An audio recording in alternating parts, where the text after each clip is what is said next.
estamos en Instagram. ¿Vos no estás? Bueno, por un tema de viaje hemos adelantado la nota. Tenemos el gratísimo placer que lo convocamos algo así como si fuera Hollywood esto, por una sencilla razón. Algunos fenómenos que se dieron aquí dentro de este estudio llevaron a primero planteárselo a los televidentes, después sugerencias de los televidentes, y todos los caminos conducen a Roma. En este caso, todos los caminos condujeron a Richard Carlen, un hombre de Maldonado que desde hace muchos años ha dedicado su vida al trabajo espiritual y al trabajo de todo lo que tiene que ver con fenómenos paranormales, ovnis, todo lo que tiene que ver con la evolución espiritual del ser humano, y lo ha hecho de una forma muy especial, respetuoso. Escuchando todas las campanas, debatiendo, pero yendo por el camino que ha considerado que es el más acertado, y los que van por el camino acertado van encontrando los premios. Y uno de sus premios en la vida es ser hoy presidente de algo de lo que no se habla en Uruguay, o se habla muy poco. Es director de la Asociación Paranormal de Uruguay, y lo hemos traído por cosas que le pasan a usted y por cosas que nos pasan a nosotros. Richard Carlen, muchas gracias por venir. Bueno, muchas gracias a ti, Juber, un gusto y un placer estar en tu programa. La verdad, esta presentación no me la esperaba con tanto aprecio, con tanto cariño. Como corresponde. Hace tantos años que nos conocemos, ¿verdad?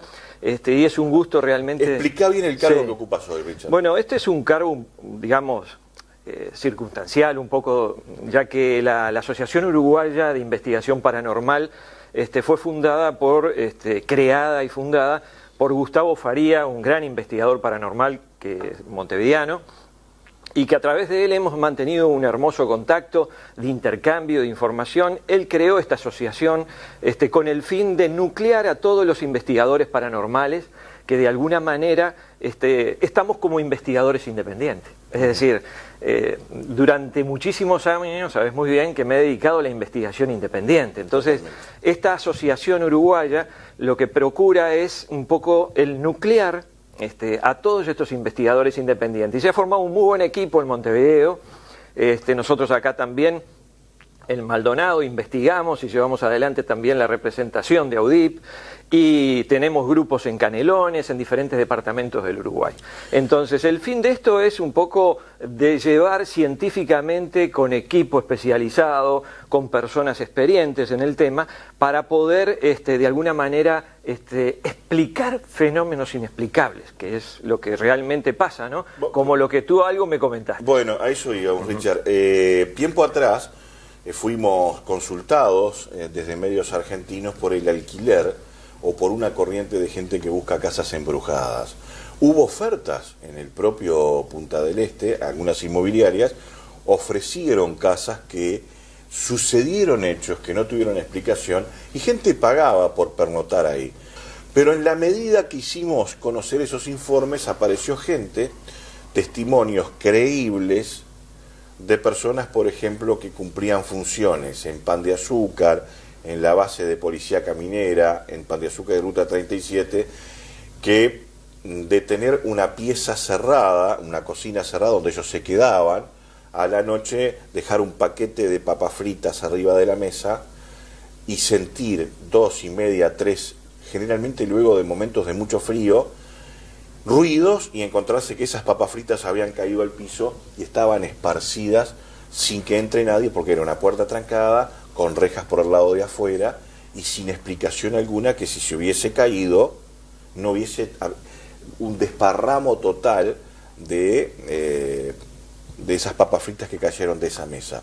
A eso hay que agregarle gente que se ha acostado y le han sacado, tal cual se ve en Hollywood, porque son figuras hollywoodenses, la frazada sin entenderlo. A nosotros nos sucedió algo similar cuando encontramos un día absolutamente todo desordenado, a lo cual le pudimos atribuir, ayer nos decían algunos televidentes, algún problema energético, todos los guiones desparramados, y luego una vez con un vaso que apareció caído de un lugar que es imposible que se hubiese caído. Acá no había entrado nada, no había entrado nadie y las cámaras no registraban nada. Ahí comenzamos la idea de poder tener acá. Cuando hablamos de estos fenómenos, ¿de qué podemos estar hablando, Richard? Bueno, tenemos que entender que los fenómenos paranormales abarcan un abanico muy amplio en todos estos temas. O sea, porque vivimos en un universo multidimensional. Existen diferentes planos dimensionales simultáneamente aquí. Es decir, si nosotros quisiéramos explicar de que aquí en este estudio pueden estar conviviendo, puede existir otro tipo de presencias, de entidades, de fuerzas, de energías en este lugar. Este es un lugar que está muy cargado lo que es con el campo electromagnético. Hay transformadores, hay cámaras, monitores, digamos, hay fuertemente una radiación del campo electromagnético acá. Pero eso a veces ayuda justamente a que determinados fenómenos se sucedan.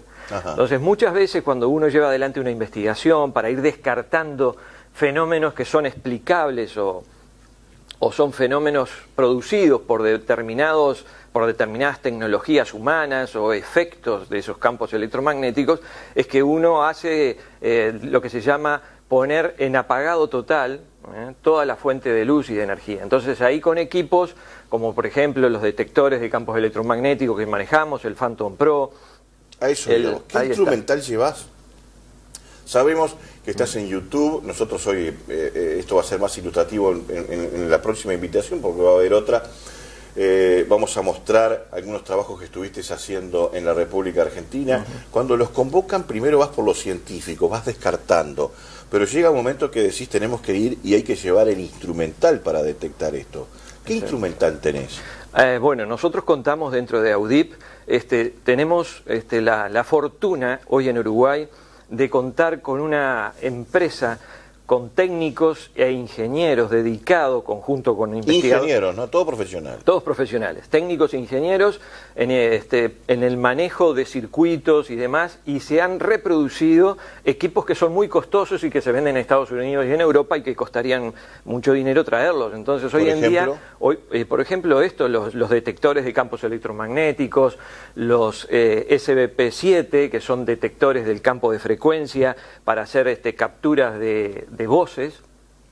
Por ejemplo, existen también sensores infrarrojos para detectar movimientos si hubiese dentro de la habitación, que se colocan, sensores 360 que hacen una medición de todo movimiento en forma 360 en el ambiente. O sea, tenemos una serie de equipos y aparte contamos también con una vasta experiencia en las técnicas de radiestesia, a las cuales nosotros ya hace más de casi 30 años que nos dedicamos a las mediciones radiestésicas. Eso es con las varillas y con los péndulos y todo son artículos o de alguna manera amplificadores que nos ayudan a cuantificar y medir un lugar donde posiblemente se hayan efectuado movimientos extraños o fenómenos poltergeist o fenómenos interdimensionales o fuerzas que muchas veces tienen una explicación lógica, pero muchas veces no la tienen.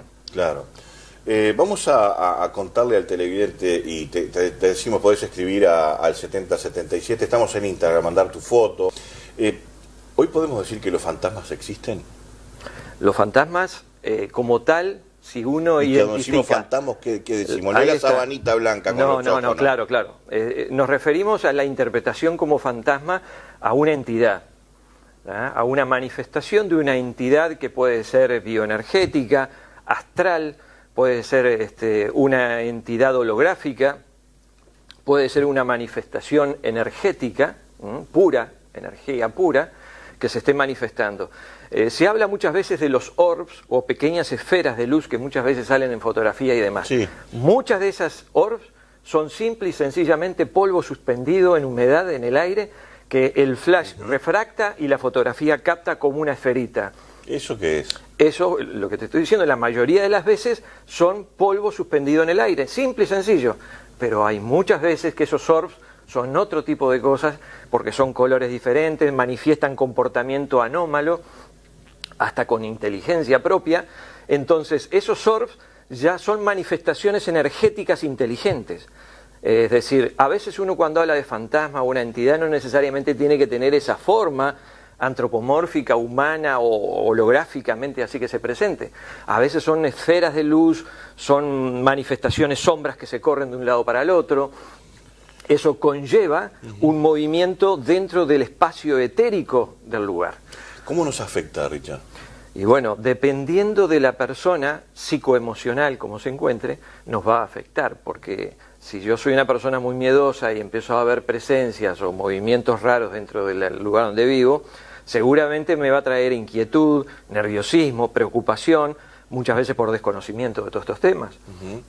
De esa manera ayudamos justamente a ofrecer de alguna manera este servicio de justamente de explicación, de atención seria, que detrás de esto no hay ningún otro interés que descubrir la verdad. Cuando vos vas a un lugar y haces las mediciones y descubrís esa energía, ¿se puede destruir esa energía? ¿Hay elementos para que esa energía desaparezca? ¿Es energía negativa? Generalmente, a veces esas energías son condensaciones, grandes masas de energía que se condensan en las esquinas, en los lugares, o a veces en determinados cruces de líneas telúricas que forman vórtices de energía y crean portales interdimensionales. Esto la física cuántica, la mecánica cuántica ya lo está estudiando. Estamos en un universo multidimensional y es una realidad que existen en paralelo diferentes frecuencias. Esto es lo mismo, por ejemplo, si yo estoy escuchando AM y quiero escuchar algo en FM, tengo que cambiar de frecuencia. Es sencillo.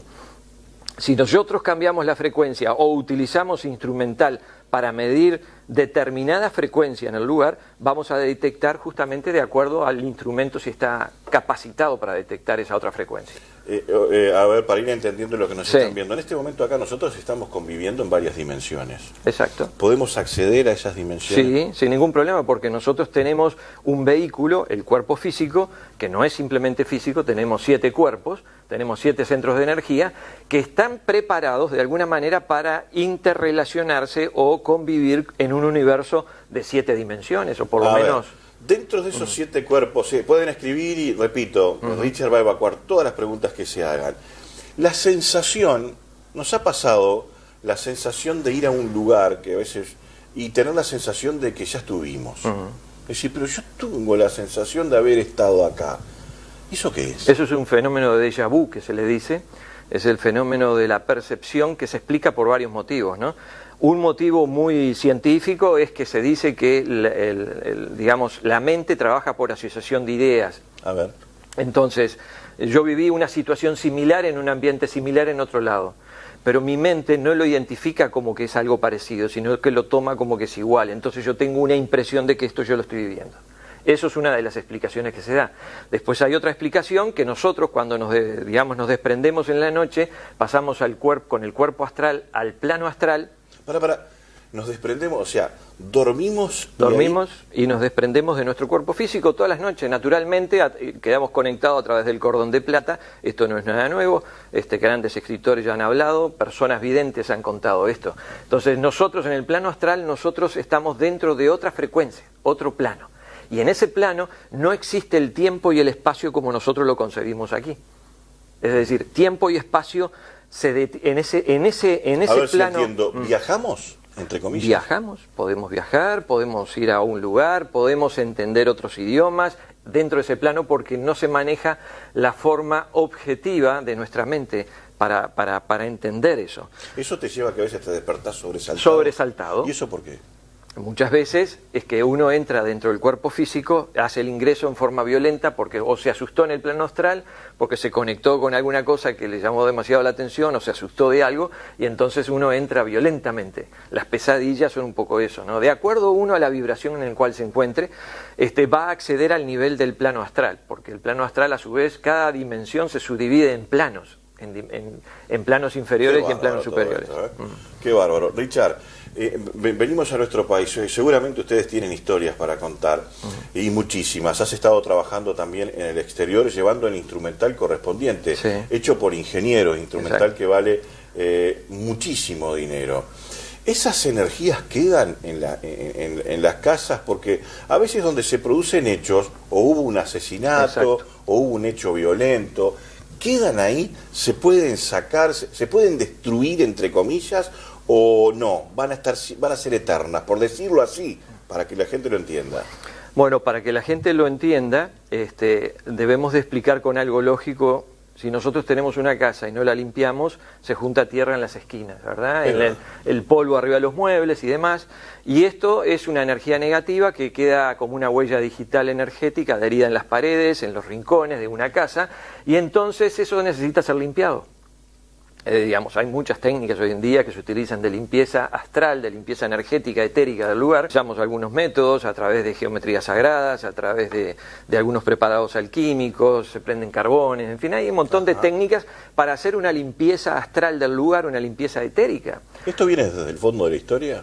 Esto viene desde siempre, desde que el ser humano está en este planeta, porque es parte de la convivencia de este universo multidimensional.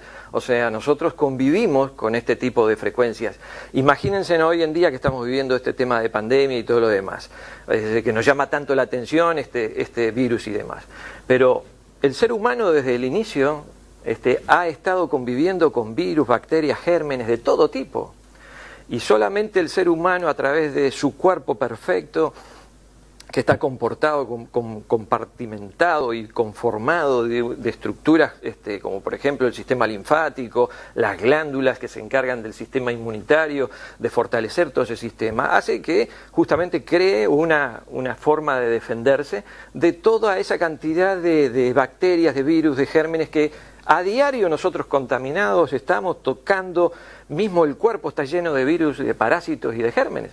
Entonces uno a veces se alarma de ciertas cosas, pero realmente es el ser humano, es el gran potencial que nosotros tenemos y que tenemos que desarrollar. La mente tiene capacidades increíbles.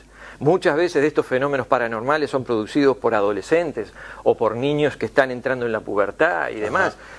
Mueven grandes cantidades de fuerza. Háblame de los poltergeist. Sí, los poltergeist. Bueno, por ejemplo, el poltergeist son movimientos de energía que hacen desplazar determinados objetos físicos en el aire, hace impactar contra una pared. Hay fenómenos como telergia, la telergia que la estudia la parapsicología, también otro fenómeno, que es la capacidad de un ser humano, de una fuerza, de un estado emocional de repente no controlado y demás, hace que eleve un objeto, atraviese la pared sin que se rompa la pared y el objeto.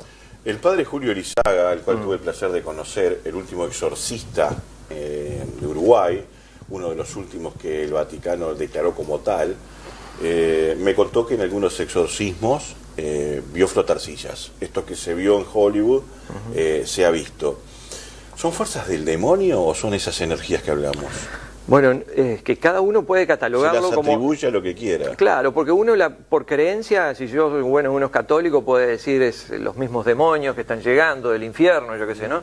Indudablemente que son energías que tienen un poder desbocado, muchas veces energías muy fuertes. Se le pueden, indudablemente que hay entidades como los incubos, los subcubos, entidades parasitarias.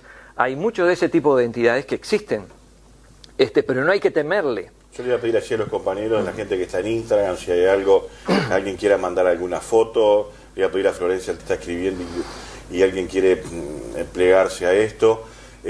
Cuando morimos, cuando uno muere, perdemos 21 gramos. Eso está constatado. Es más, hay experiencias de laboratorio que han llevado a que muere una persona y han seguido esa energía, lapso de tiempo, esos 21 gramos, que son exactamente 21 gramos. No hay 22 ni 20, son 21 gramos. ¿Qué pasa con esas energías? Inclusive esos 21 gramos sucede en un niño, en un bebé, puede ser en un adolescente o en un adulto, y no importa el peso de la persona. Claro, sí. Porque lo que es los 21 gramos, de acuerdo a las investigaciones, a escuchar otros investigadores, tanto como los investigadores rusos que han hecho grandes investigaciones, con el tema de la cámara Kirlian, ya el descubrimiento aquel de las hojas, claro, de fotografiar no el aura, porque se entiende mal eso, no es el aura lo que se fotografía, el aura no se puede fotografiar porque es una energía demasiado sutil. No sé. Y no hay equipo como para... ¿No tiene color tal como se dice? No tiene color, y lo pueden ver los clarividentes, los que tienen grado de evidencia, pero me refiero a lo que fotografía la cámara Kirlian, es el cuerpo etérico, cuerpo bioplasmático, que lo conforma todo ser vivo. Entonces los seres humanos tienen un peso ese cuerpo, y ese peso son 21 gramos. Cuando la persona fallece, se desprende el cuerpo astral, el cuerpo mental inferior, el cuerpo energético, que es lo que pesa 21 gramos. Esos 21 gramos también se terminan después de fallecer por varios días, o a veces demora más tiempo. Ese cuerpo, vamos a decir, que tiene peso porque es energía, tiene un peso energético, se tiende a disolver. ¿A disolver? Se disuelve también. Hay preguntas, Richard. Les decimos que estamos sin Movistar y sin Claro, o estamos solamente con Antel. Dice, buen día, mi padre se suicidó en su casa. ¿Qué puede pasar? ¿Queda energía ahí? ¿Algo ahí? Bueno, el tema de los suicidas es un tema muy, muy serio. Hay que tomarlo siempre con mucha delicadeza, mucho respeto con respecto a las personas que padecen este tipo de situaciones. Y lo que sí debemos de decir es que la persona que se suicida pensando que va a solucionar los problemas, no los soluciona, porque pasa al plano inmediato, al plano inmediato del plano físico tridimensional, pasa al plano astral. Y en el plano astral él sigue pensando, sintiendo y percibiendo que está igual, sigue vivo. Ajá. O sea que siente los mismos temores que sentía cuando estaba en el cuerpo físico. A diferencia que ahora nadie lo escucha, a diferencia él que se siente perdido y no logra salir de esa situación. Entonces, no es que sean almas que queden atrapadas y errantes, porque de alguna manera todo pasa después con el tiempo, pasan los días o los años, y muchas veces el suicida entra en un estado de arrepentimiento, de ir contra su propia vida, y automáticamente él se eleva en frecuencia y pasa al plano espiritual. Pero lo que sucede es que muchas veces el ego, las pasiones, o personas que están con adicciones, con drogas, con químicos en el cuerpo y demás, quedan atrapadas por ese apego y quedan siendo espíritus obsesores, se le dice, ¿no? Espíritus que empiezan a tratar de poseer o tratar de estar ahí, y ahí empiezan a mover ciertas energías, ciertos movimientos.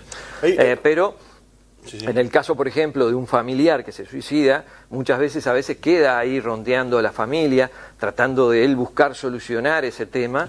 ¿Cómo se manifiestan? ¿Con estos ruidos a la noche? Muchas veces, sí, la presencia, se nota la presencia de él, hay olores, por ejemplo, que caracterizan a la persona que ya no está físicamente, pero que sí está en el plano espiritual, ahí en plano paralelo. O sea, para entender un poco más, acá puede estar conviviendo gente que hace muchos años pasó por acá, o nosotros, sí. Y nosotros pueden estar acá. Generalmente el alma, una vez que desencarna del cuerpo físico, se desprende del ego, de la personalidad, ¿no?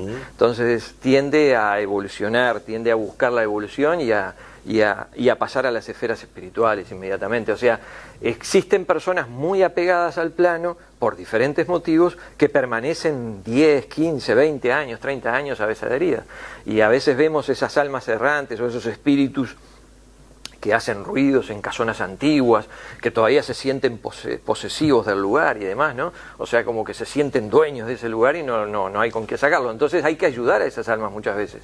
Hollywood ha mostrado, entre comillas, con la fantasía que corresponde, pero ha tratado de ilustrarle a la gente cómo funcionan algunas cosas.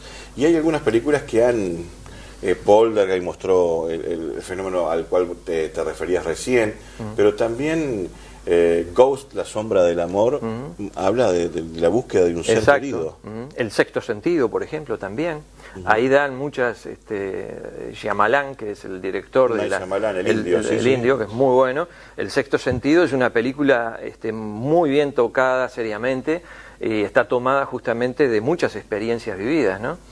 Y es una realidad que muchas veces las personas, a veces cuando fallecen por mismo, a veces accidentes violentos o situaciones que no lo esperan, que son imprevistas, pasa que no se dan cuenta que murieron.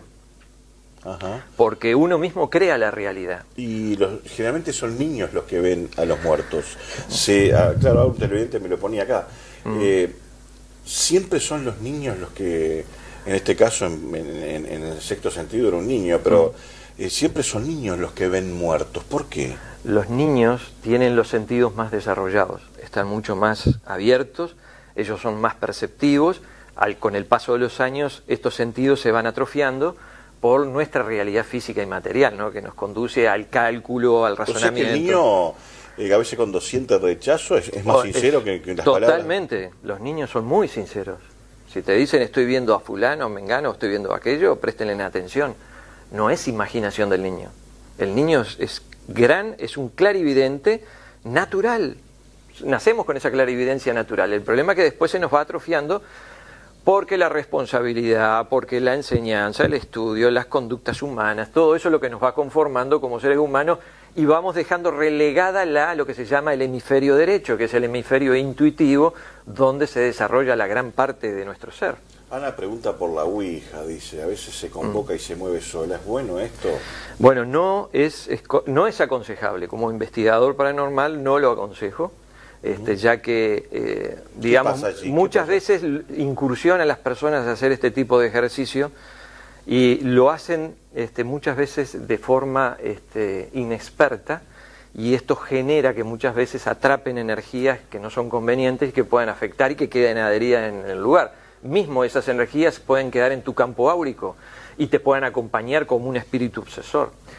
Esto lo explica muy bien, inclusive acá en Maldonado está lo que se llama la escuela de Allan Kardec, la escuela de espírita, Eduardo dos Santos, que vos lo conocés muy bien, Eduardo dos Santos, que es el director de la escuela espírita acá en Maldonado.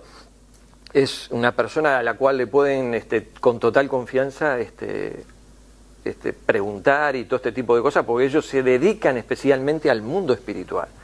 ¿No? Yo tengo mucha experiencia porque justamente he participado en congresos junto con ellos, he estado en otras actividades y demás, y me he ido nutriendo a través de la propia experiencia paranormal en todo esto. Un día vamos a mostrarle todo esto a la gente de Allan Kardec, como dice Richard, que era un hombre, es un colombiano, que toma el nombre de un líder a raíz de experiencias propias. Pero no nos queremos ir del tema porque Richard ha hecho trabajos que por eso, miren que se nos va a ir prácticamente la primera intervención de Richard, lo vamos a convocar para dentro de 15 días. Saliste al exterior con instrumental, fuiste convocado, unas experiencias increíbles, Richard. Ya vamos a pedirte en la próxima vez que estés que profundices con imágenes. Sí. ¿Por dónde anduviste y por qué fuiste convocado?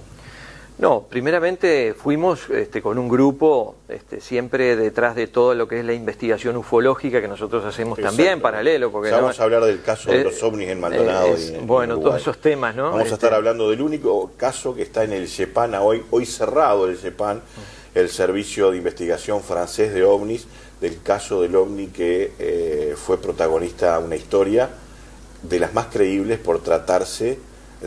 creíbles en lo social, no por tratarse de militares, cuando un ovni estuvo en la isla de Lobos. Eso fue un caso que lo dejamos para otro día. Sí. Pero Richard, me estabas contando en estos trabajos ufológicos, ¿dónde estuviste? Claro, en lo que es en la zona, hemos viajado muchas veces al norte de Córdoba, allí en lo que es en la zona de Capilla del Monte, Cerro Uritorco, muy famoso cerro, donde se producen muchas veces avistamientos, contactos y demás. Y bueno, allí estuvimos haciendo una serie de investigaciones, realmente tuvimos unos avistamientos increíbles también. Ahí paramos. Ahí queda título, sí. ¿No? Avistamientos. La Aurora en Paysandú, bueno, los amigos Tona, la familia Tona que se volvió de un día para otro reacia a las visitas. Bueno, obviamente, por todo lo que vivíamos, es todo un tema aparte para desarrollar. Ahí hemos viajado cantidad de veces, hemos tenido infinidad de experiencias y estamos hablando hace 35 años, 40 años atrás. ¿Se siguen manteniendo las experiencias? Hay experiencias, no de la misma intensidad que se vivieron en aquellos momentos y demás, que se desarrollaron por de un ombú hasta animales petrificados, ¿no? Exactamente, la perforación del ombú y todo, sí. Ajá. Y estuvo técnicos de la NASA, hubieron personajes muy importantes dentro de la estancia de la Aurora haciendo investigaciones muy serias. El propio Neil Armstrong. Bueno, se habla, no podemos decir, porque después hubo una carta propia firmada por Neil Armstrong. La verdad que sí. Como que les importaba tanto Uruguay para salir con una carta. Exactamente, no, bueno, no raro, sé. Pero en fin, Richard, mirá la hora que es, son 9:23, tenés que ir, porque 9:30 tenés otros compromisos. Exacto. Te vamos a convocar. ¿Hay alguna con respecto a los televidentes? Les vamos a decir que nos manden material. Richard va a estar en 15 días, ¿puede ser? Podemos coordinar para dentro de 15 días. Sí, pues yo tengo que anotar porque tengo muchas cosas para hacer y a veces no me dan los tiempos. Pero vamos a hacer todo lo posible. Vamos a hablar de la Aurora, vamos a hablar de tus trabajos y vamos a hablar de tu instrumental. Ya vamos a traer alguno de los instrumentos.